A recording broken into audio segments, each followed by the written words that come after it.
فرق صرف اتنا ہے کہ اس کی بتی جو ہے وہ ایک چھنگلی کے برابر موٹی ہے، اور تقریباً ایسا دیا ہوتا ہے موٹی بتی والا، اس میں مٹی کا تیل پڑتا ہے، اور اس کی روشنی کا آپ اندازہ کر سکتے ہیں کہ کتنی کی روشنی ہوگی۔ تو جب وہ، کیونکہ میں پھر رات کو بھی گیا، ایسی میری لگن لگی ہوئی تھی کہ یہ کیسے ہوتا ہے، تو جب وہ جلا دیا جاتا ہے اور جہازوں کو سگنل ملنے لگتا ہے کہ اس قریب سے نہ گزرنا، یہ چٹانی راستہ ہے، تو خطرہ ہے انسانی جان کا بھی اور مال کا بھی اور جہاز کا بھی، تو وہ دیا کیروسین آئل کا چھوٹا سا دیا جس کے ارد گرد وہ گھوم رہا ہے روشنیوں کی پٹیوں والا پنجر، وہ دیا 25 میل ریڈیس میں اپنی روشنی پھینکتا ہے، 25 میل تک جاتی ہے اس کی روشنی، وہ صرف ان شیشوں کی بدولت جو ریفلیکٹ کرتے ہیں اور اس کی روشنی کو بڑھاوا دیتے ہیں، اور وہ روشنی دور دور تک جاتی ہے۔ جب میں اسے دیکھ چکا اور آج کا وقت آیا اور میں سوچ رہا تھا، اور ولایت والوں نے اعلان کر دیا کہ آئندہ صدی جو ہے یہ انفارمیشن کی صدی ہوگی، اور آئی چیز ایک انفارمیشن ٹیکنالوجی کی ہوگی، اب علم جو ہے یہ ایسے پھیلے گا، تو بہت ساری باتیں ایک ایک کر کے میرے ذہن میں سے گزرتی رہیں کہ یہ روشنی علم کی کہاں سے کہاں تک پہنچے گی اور کیسے پہنچے گی، میرے سامنے آ گیا۔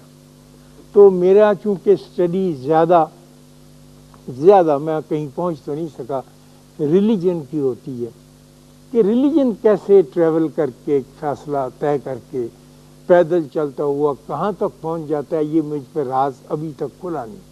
جو لوگ آسان ہیں، میرے بچے ہیں نوجوان، وہ کہتے ہیں جی تلواریں مار مار کے دوسروں کو فنا کر دیتے ہیں اور اپنا ریلیجن سکھا دیتے ہیں، مسلمانوں نے سب کے گاٹے اتارے اور ان کو اسلام سکھا دیا کہ تو یہ تو بات قابل قبول عقل مانتی نہیں ہے کہ جب بندے ہی مار دیے تو پھر آپ نے وہ دین کا، یہ کیسے پہنچ جاتا ہے یہ نہیں سمجھا۔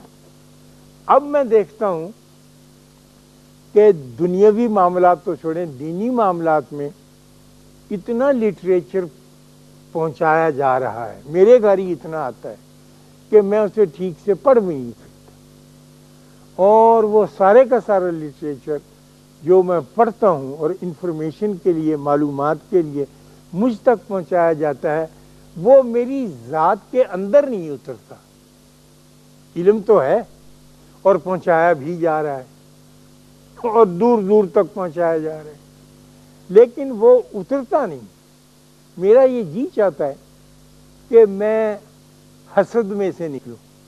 حسد، بیویوں میں بہت حسد ہوتا ہے، وہ برداشت نہیں کر سکتی کسی اور خاتون کو اپنے گھر کے قریب سے گزرنے سے، لیکن یہ ایک طرح سے اچھی، میں اس کی داد بھی دیتا ہوں کہ میں اپنی بیوی کو بتا رہا تھا کہ گھر اسی طرح سے محفوظ رہتے ہیں کہ اگر حسد نعمت بھی بن جاتی نہ کیا جائے، ہم مردوں پہ چھوڑ دیا جائے کہ چلو کوئی نہیں، یہ بھی ٹھیک ہے وہ بھی ٹھیک ہے، السلام علیکم، ہر ایک کو جفیاں ڈالتے پھرے، تو وہ گھر برباد ہو جاتے ہیں۔ تو ان کی بڑی مہربانی ہے کہ، لیکن جب یہ ضرور سے بڑھ جاتا ہے تو پھر کنجوسی آ جاتی ہے آدمی میں، تو اس کا کلا کما کیسے کیا جائے؟ اللہ جو کہتا ہے، اور اللہ بھی تو بڑا خیر الماکرین، بہت سیاح، حیران ہوتا ہوں میں۔ اللہ کہتا ہے کہ نماز پڑھو اور روزے رکھو مہینے کے، پھر شہر رمضان کے، اور نیک عمل کرو۔ تو میں تو پھنس جاتا ہوں کی جگہ آ کے کہ میں نے جب نماز پڑھ لی، روزہ رکھ لیا، کیا وہ نیک عمل نہیں؟ یہ اللہ نے تیسری کیٹیگری کیوں بنائی ہوئی تھی، نیک عمل کرو؟ میں سمجھا سکا ہوں نا؟ وہ پھر میں پھنسا ہوں کہ نیک عمل کیسے ہوتا ہے، اور نیک عمل تو پھر بندے کے، جب بھی میں سوچتا ہوں، آپ بھی سوچیں گھر بیٹھ کے کہ آپ نے کوئی نیک عمل کرنا ہے، تو آپ یہ کہیں گی کہ آجا اماں بہ جا، روٹی کھادی ہے کہ نہیں کھادی، تیرے پوت نے تینوں ماریا سی، ان تا نہیں مار، اب یہ نیک عمل شروع ہو گیا۔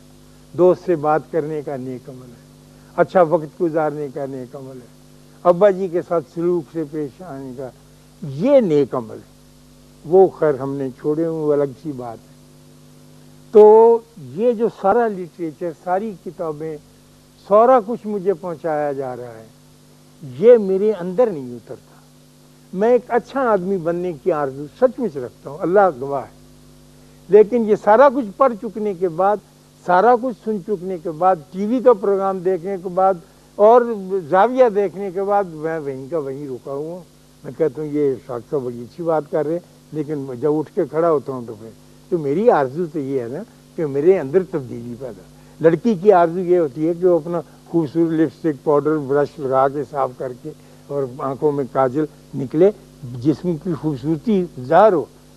پھر ساتھ ہی انسان کی یہ آرزو کہ اندر کی بھی خوبصورتی ظاہر ہو، ایک اندر کا بھی حسن ہے، اندر کا بھی میک اپ ہے۔ بسم اللہ، باہر کا میک اپ ضرور کیا جائے، اچھا لگتا ہے، حکم بھی ہے کہ صاف ستھرے رہو، خوبصورت۔ اللہ جمال ہے اور جمال کو پسند کرتا ہے، اللہ حسن کو پسند کرتا ہے، تو یہ اس کی مہربانی ہے، اس نے اجازت دے رکھی۔ تو اب یہ دیکھنا ہے کہ ہم اندر کا حسن کیسے اجاگر کریں۔ وہ تو وہ میں جو لائٹ ہاؤس کی آپ سے بات کر رہا تھا، جو وہ میرے ذہن میں آیا کہ وہ چھوٹا سا دیا جو ہے، جو بالکل مونگ پھلی کی ریڑھی کو مشکل سے ہی روشن کرتا ہے، وہ 25 میل دور تک پھینک دیتا ہے روشن۔ اور یہ اتنا سارا لٹریچر، اتنا پرنٹ میڈیا، اتنا الیکٹرانک میڈیا، اتنا ریڈیو، اتنا ٹیلی ویژن، یہ کچھ نہیں کر سکتا، اندر ہی نہیں گھستا۔ تو وہ دیا کیا کمال کا ہے اور یہ کیا ہے؟ تو پھر خیال آیا مجھے، ایسے یہ پتہ نہیں ٹھیک ہے یا نہیں، کہ وہ جو اس کے اندر مہذب شیشے لگے ہوئے ہوتے ہیں نا، جو اس کی روشنی کو ریفلیکٹ کرتے ہیں، جو اس کے بہت قریب ہوتے ہیں، اور وہ گھوم رہا ہے، وہ اپنی روشنی بیچارہ چھوٹا سا لیمپ ان شیشوں میں اتارتا ہے، اور وہ شیشہ ریفلیکٹ کر کے دوسرے گھومتے آنے والے شیشے میں ڈالتا ہے، وہ اس کو ریفلیکٹ کرتا ہے۔ یوں کرتے کرتے کرتے کرتے جب وہ سمندر پہ پھیلتی ہے روشنی، تو وہ 25 میل ریڈیس کی بن جاتی ہے۔ لیکن اگر ڈائریکٹ وہ پھینکے گا تو کچھ نہیں ہوگا۔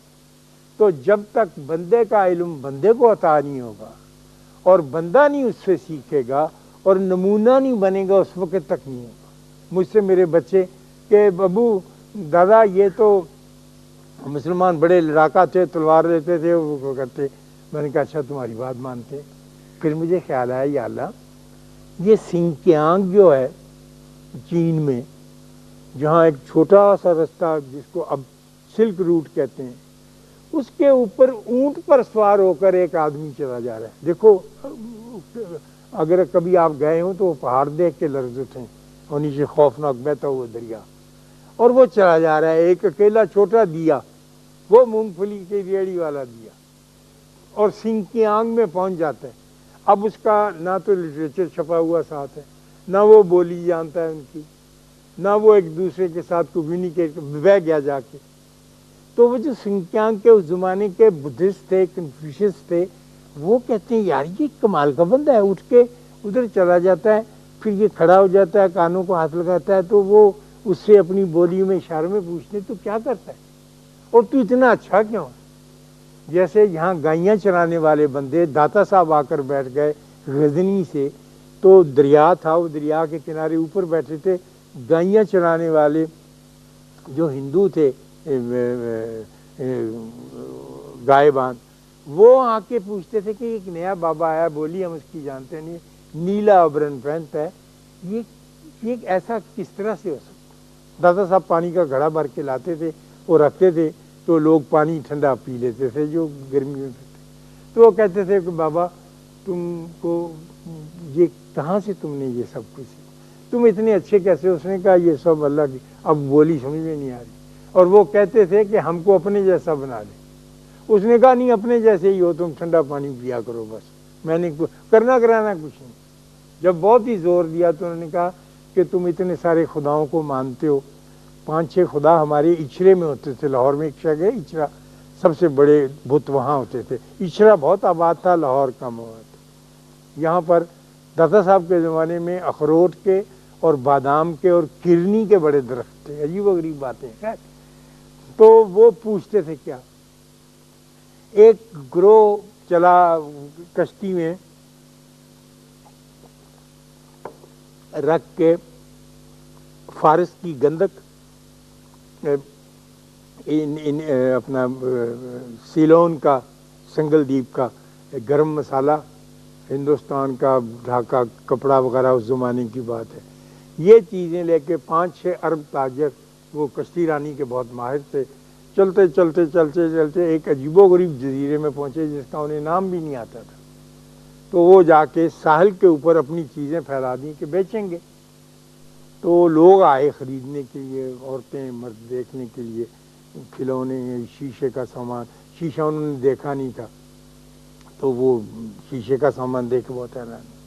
تو قیمت ان سے پوچھیں، جو بھی طے ہوئی، وہ بندہ بیٹھا تھا وہ بتاتا تھا انگلیوں کے ہاتھ کے اشارے سے. انہوں نے پوچھا کہ یہ کون سی جگہ؟ انہوں نے کہا اس کا نام انڈونیشیا ہے. تو انہوں نے کہا کہ ہم تو ادھر آ گئے کشتی میں. تو وہ چیزیں خریدتے رہے کرتے رہے. سودا کرتے ہوئے انہوں نے کہا کہ اس کے پیسے کم کر. اس نے کہا میں پیسے کم نہیں کر سکتا، اس لیے کہ یہ مال میرا نہیں ہے، یہ میرے مالکوں کا مال ہے، میں ان کا ملازم، میں غلام ہوں. تو کہنے لگے کہ وہ کہاں ہے؟ کہنے لگا وہ گئے ہوئے ہیں. اس نے کہا کہاں گئے ہوئے ہیں؟ کہنے لگے وہ میرے لیے کھانا لینے گئے ہوئے. تو انہوں نے دیکھا 5-6 ارب سروں پہ پتیلے اٹھائے ہوئے روٹیاں نوکر کے لیے لا رہے ہیں وہاں. اس نے کہا یہ تم کون لوگ ہو، نوکر کے لیے کوئی کھانا لاتا ہے؟ ان سے پوچھا زور لگا کے، زبان کے لفظ جوڑ جاڑ کے.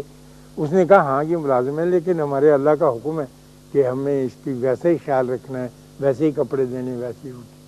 تو انہوں نے کہا کہ ہم تو یہ تمہارے والا مزاج قبول ایسے ہو سکتا ہے؟ وہاں بھی تو غلام تھے نا، وہاں بھی دکھی لوگ تھے. انہوں نے کہا ایسے ہی کرتے. چنانچہ انڈونیشیا میں کوئی لڑاکا بندہ، ایک بھی تلوار والا یا تیر کمان والا مسلمان نہیں ہے، اور وہ سارے کا سارا مسلمان ہے. ہم سے بڑا ملک ہے اور بڑا تعداد میں مسلمان جو ہے نا. کوئی لڑائی وہاں کبھی نہیں. سنگچانگ میں کوئی لڑائی کبھی وہاں نہیں. ہمارے جو بادشاہ فرض کی یہاں کے لڑے بھی، انہوں نے لوگوں کو اسلام قبول کرنے سے روکا. اکبر نے کہا کہ دین الہی چلا دیتے ہیں، وہ فائدہ ہوگا، میرا بھی ہوگا، بادشاہ تو تمہارا بھی ہوگا. یہ انہوں نے نہیں پھیلایا. تو یہ روشنی جو ہے، کیا یہ واقعی اسی طرح سے پھیلے گی جس طرح سے ویسٹ والے کہتے ہیں کہ اگر ابلاغ ہو، کھل کے بات کی جائے اور دور دور تک پہنچائی جائے تو دور دور تک پہنچتی. دور دور تک پہنچتی تو ضرور ہے لیکن دلوں میں نہیں اترتی. یہ بات جاننا ہم چاہ رہے ہیں. میں اچھا ہونا چاہتا ہوں، میرا ایک تقاضا ہے. آپ اچھا ہونا چاہتے ہیں، آپ کا ایک تقاضا ہے. ہم یہ چاہتے ہیں کہ وہ لائٹ ہاؤس ہمیں پرووائڈ کیا جائے، وہ روشنی کا مینار جو اپنی چھوٹی سی روشنی دیے. وہ جو مدینہ شریف میں ایک چھوٹی سی مسجد میں، جس کے جو شتیریاں اور بالے ڈال لوگوں کا سر لگتا تھا، اتنی نیچی تھی، وہاں پیدا ہوا. وہ تو چھوٹا ہی دیوا تھا. روشنی فون بغیر ریڈیو، بغیر بندے کے چلے ہوئے کیسے پہنچے؟ وہ یقیناً بندوں نے ہی وہاں پر ان شیشے کی قلموں کا کام کیا جن پر قریبی روشنی پڑی. پھر انہوں نے آگے ریفلیکٹ کیا، وہ آگے ریفلیکٹ ہوتی گئی اور دور دور تک پھیلتا گیا.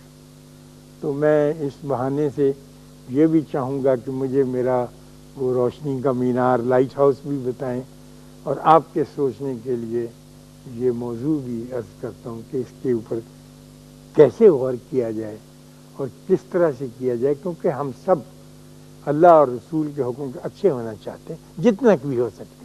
ہمیں ذرا خوش، جیسے اچھے باغ میں جا کے پھول کی خوشبو کی آرزو ہوتی ہے، اچھی دکان پہ جا کے اچھی اشیاء خوردنی کی چیزیں. اس لیے اچھے دین میں آ کے ہم تھوڑا سا مزہ بھی لینا چاہتے ہیں اور پھر یہاں سے چلے جانا چاہتے ہیں. اللہ آپ کو آسانیاں عطا فرمائے اور آسانیاں تقسیم کرنے کا شرف عطا فرمائے. اللہ حافظ.